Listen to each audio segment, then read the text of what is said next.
Kannada star hero Rishabh Shetty ప్రస్తుతం టాలీవుడ్ లో hot topic గా మారారు. కాంతారా ఫ్రాంచైజీతో అంతర్జాతీయ స్థాయిలో గుర్తింపు తెచ్చుకున్న ఆయన ఇప్పుడు తెలుగులో 2 భారీ పాన్ ఇండియా ప్రాజెక్టులకు సంతకం చేసిన విషయం తెలిసిందే.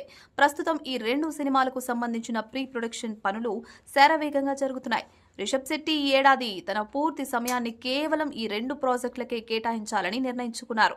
అందుకే ఇతర ఏ కొత్త సినిమాలకు ఆయన డేట్స్ ఇవ్వడం లేదు. ఇంతవరకు బాగానే ఉన్నప్పటికీ ఈ సినిమాల కోసం ఆయన డిమాండ్ చేస్తున్న పారితోషికం ఇప్పుడు సినీ వర్గాల్లో తీవ్ర చర్చనీయాంశమైంది. సాధారణంగా హీరోలు లాభాల్లో వాటా తీసుకునే పద్ధతిలో పనిచేయాలని నిర్మాతలు కోరుతూ ఉంటారు. కానీ రిషబ్ శెట్టి మాత్రం ఒక్కో సినిమాకు ఏకంగా 80 కోట్ల రూపాయల పారితోషికం డిమాండ్ చేస్తున్నట్లు తెలుస్తోంది. ఈ భారీ మొత్తం విన్న టాలీవుడ్ నిర్మాతలు ఒక్కసారిగా విస్తుపోయారు. దీంతో జాతీయ అవార్డు గ్రహీతగా ఆయనకు ఉన్న క్రేజ్, కాంతారతో సాధించిన మార్కెట్ దృష్ట్యా ఈ స్థాయి రెమ్యూనరేషన్ అడగడం సమంజసమే అని కొందరు అంటుంటే, నిర్మాతలు మాత్రం బడ్జెట్ భారం పెరుగుతుందని ఆందోళన వ్యక్తం చేస్తున్నారు.